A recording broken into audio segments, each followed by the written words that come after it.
Well, David, I think I really truly believe deep down we all have a moral compass that we were born with, and you're going to know when it hurts, when you're doing the wrong thing. There's going to be part of you.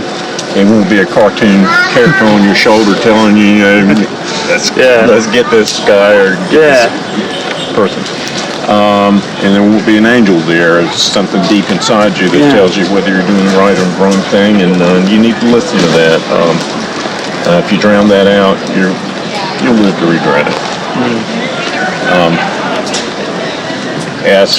If you want to get ahead by taking advantage of others, that's not much of a life to live.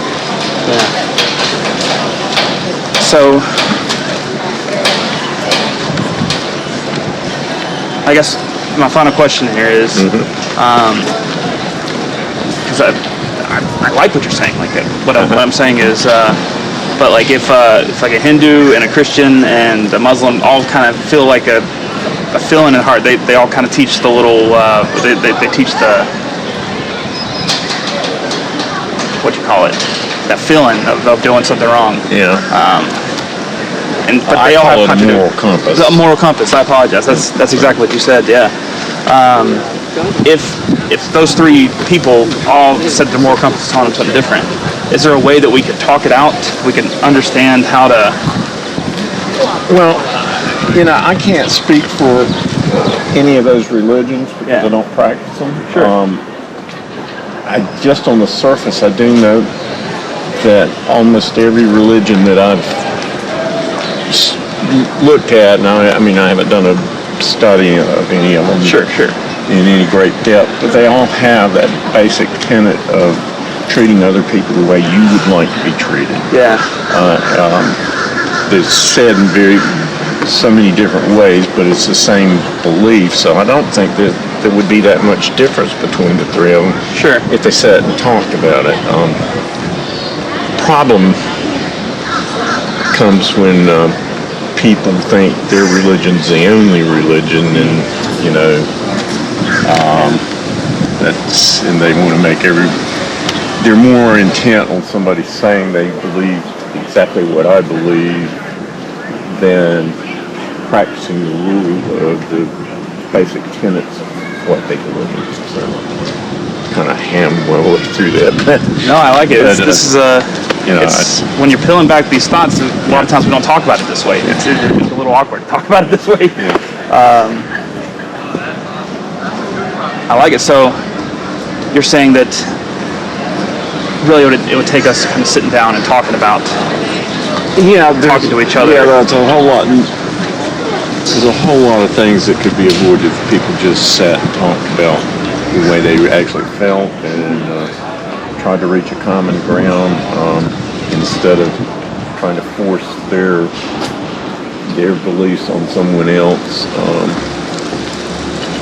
Because I think if they sat and talked, they'd find out, well, I can live with that, and I understand your point of view. Sure. And things would be a whole lot better. And save a lot of money on supersonic jets and missiles and everything else. Yeah. And avoid a lot of bloodshed.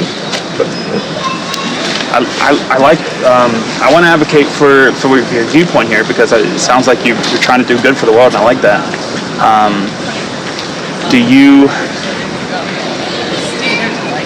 And I may have already asked this, and we'll just ignore it if I did.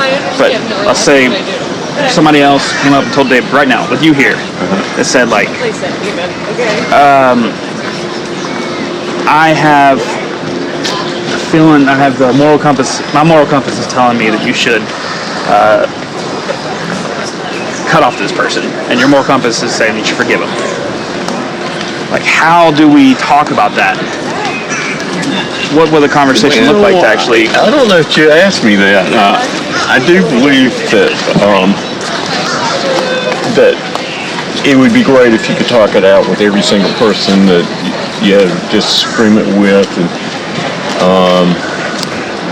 we'd all reach a common ground. But I'm a realist in the fact that there are some people that all the talking in the world is not going to there's not a common ground that you're going to reach. Yeah. And there are some instances where you're better off for your mental health and the mental health and moral health of all the people around you, the people you really care about, to let some people go. I mean, and if they come back and there's a chance that you can talk it out, great. But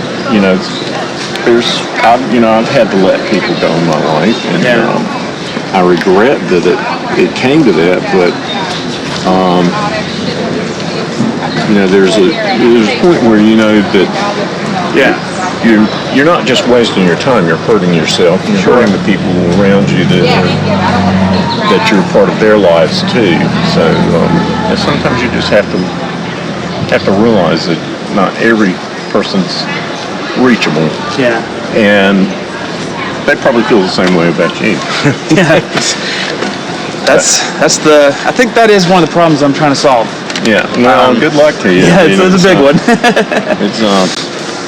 It's a tough thing. I mean, I think about it a lot.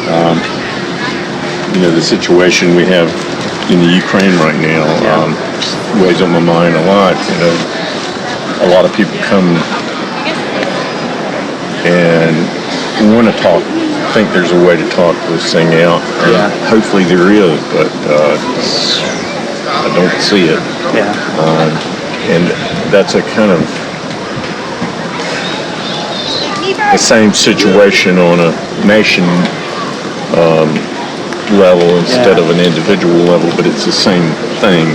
You got one side that is just not going to listen to reason and is intent on doing the wrong thing, and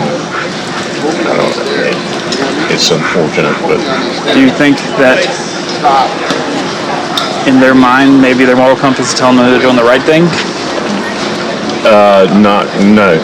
Yeah? I know